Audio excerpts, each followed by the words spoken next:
Life is short, but most people spend it like they have infinite time. Here's the reality. The average person lives just 30,000 days. That's it. Think about this. If you're 30 years old, you've already used up 11,000 of those days. Gone, never coming back. I should do it someday, but someday is a dangerous word. It tricks you into thinking you have all the time in the world. In the next 15 minutes, you'll learn powerful strategies to make your time count, not just managing it, but truly living it. These aren't generic tips about time management. These are deep insights about how life actually works. Time plays tricks on your mind, and understanding these tricks is your first step to mastering it. Remember when you were a kid, summer felt endless? A single day could feel like a week, but now years fly by like months. This is the time unit paradox. And it's not just in your head, it's how your brain actually works. Here's the science. Your brain measures time by recording new experiences. As a kid, everything was new. Your brain was constantly recording, making time feel slower. But as an adult, your routines make days blur together. Same breakfast, same commute, same Netflix shows. Your brain literally skips recording these moments. Just another normal day stuck in his comfort zone. This is the trap of time blindness, but you can hack this system. Take different routes to work, learn a new skill every month, have conversations with strangers. Each new experience forces your brain to pay attention, making time expand again. And here's the biggest time perception mistake. We constantly overestimate what we can do in a day, but massively underestimate what we can do in a year. This is why people quit goals too soon. Most people confuse being busy with being productive. They fill their days with tasks that feel important, but don't actually matter. Here's a powerful tool, the deathbed test. Think about yourself at 90 years old. Looking back, will you care about that extra hour at the office or that time you spent with your family? Suddenly, priorities become crystal clear. I'll finish this report first. Meanwhile, life's real priorities slip away one day at a time. Here's what successful people understand. Knowing what not to do is more valuable than knowing what to do. It's the two-list strategy. Write down everything you want to achieve. Now circle the top 3 items. Everything else, that's your avoid list. Think about compound interest, but for life choices. Small daily investments in the right priorities multiply over time. But there's a catch. Social media, busy work, and constant distractions steal your attention from what truly matters. The solution: ruthlessly eliminate the non-essential. Your time is too precious for anything else. Relationships work like bank accounts. Every small interaction is either a deposit or withdrawal. A genuine compliment, deposit. Being late constantly, withdrawal. And just like real banks, you can't make withdrawals if you haven't made deposits. And there's the problem. Most people focus on big gestures, expensive gifts, grand celebrations. But here's the truth. Small daily deposits matter more. A random text checking in, remembering small details, being there during tough times. Here's something counterintuitive. Shared suffering builds stronger bonds than shared pleasure. Going through challenges together creates deeper connections than just having fun. And don't ignore your weak ties, those casual acquaintances and distant friends. They are your bridges to new opportunities, ideas, and perspectives. Strong ties comfort you, but weak ties help you grow. Want to expand your sense of time? Help others. It's the ultimate paradox. Giving time makes you feel like you have more of it. Your best career opportunities aren't where you think they are. They're actually one step outside your comfort zone. This is the adjacent possible, the sweet spot between what you know and what you could know. But that's exactly how careers get stuck. Here's a massive career mistake: optimizing for money too early. In your 20s and early 30s, you should optimize for learning. Every new skill you gain is like a lottery ticket for future opportunities. Money follows knowledge, always. Forget the career ladder, it's honestly a trap. Modern careers are more like jungle gyms. Move sideways, diagonally, even backwards sometimes. Each move really builds a unique skill combination that makes you irreplaceable. This job is comfortable, but comfort is career quicksand. The longer you stay in a role you've outgrown, the harder it is to leave. Here's the secret: use productive procrastination. When you're avoiding one task, just channel that energy into learning something new.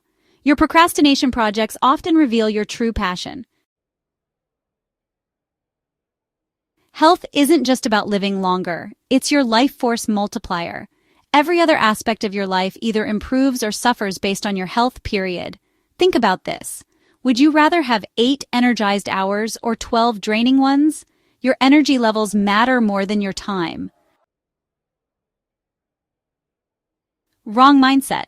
Sleep isn't just rest, it's your brain's superpower. Without it, your decision-making is as bad as being drunk. That promotion you want, that relationship you're building, they all depend on your brain working at its best. Here's something nobody talks about. You're 2 different people, morning you and evening you. Morning you makes plans, evening you has to follow through. Don't let morning you be a tyrant. Want a life hack? Micro workouts. 10 push-ups here, a quick walk there, 5 minutes of stretching. These small movements add up. Your body was built to move, not sit for 8 hours. Remember this, physical movement creates mental clarity. Stuck on a problem? Move your body, the solution will come. Want to learn anything faster? Teach it to someone else. This is the teacher effect. Explaining something forces your brain to understand it at a deeper level. But that's exactly why you should teach. Your struggles make you a better teacher than an expert. You still remember what's confusing. Here's a secret learning hack: read biographies. Why? Because each one gives you a lifetime of experiences in a few hours. Want to avoid common mistakes? Learn from people who already made them. Most people try to get good at everything. Smart people stay strategically bad at some things. It's called deliberate amateurism. It keeps your brain flexible and your ego in check. Constraints aren't your enemy, they're your superpower. Limited time, limited money, limited resources? Good. These constraints force you to be creative. And here's the most valuable skill: knowing when to quit. Strategic quitting isn't failure, it's making space for better opportunities. Quit fast on things that don't serve your growth. Your emotions have a secret timer. The chemicals that create any emotion, anger, fear, frustration, last exactly 90 seconds in your body. After that, you're choosing to stay in that emotion. But here's the truth. While you can't control the first wave of emotion, you absolutely control the second. Think of emotional regulation like a superpower. Raw intelligence might get you the job, but emotional regulation gets you the promotion. Why? Because people trust those who can stay calm in chaos. Most people hide their vulnerability.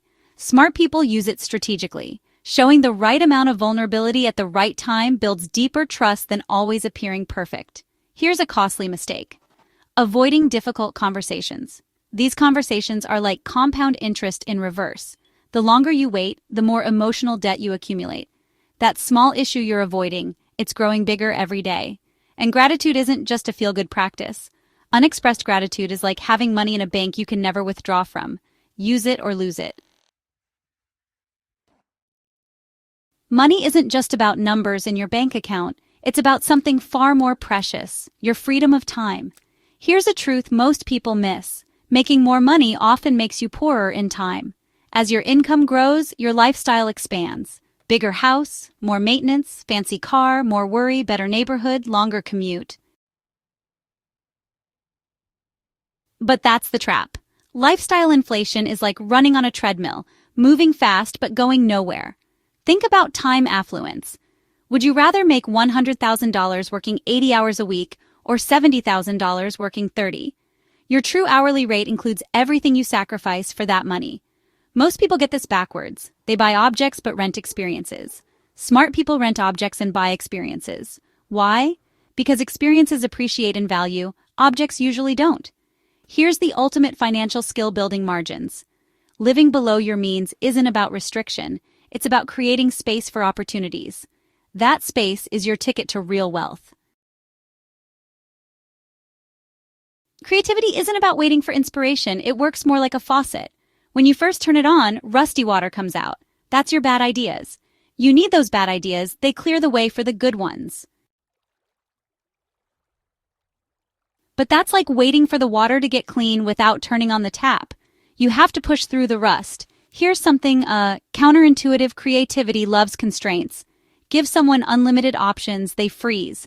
Give them limited options, they get creative. Think about it. Shakespeare wrote in strict meter and rhyme. Those limits forced his creativity. Most people try to create and judge at the same time. That's like trying to drive with one foot on the gas and one on the brake. First create, judge later. Document everything you create. Your brain is like a creativity muscle. It needs to see its progress to grow stronger. Those early terrible attempts, they're your proof of improvement.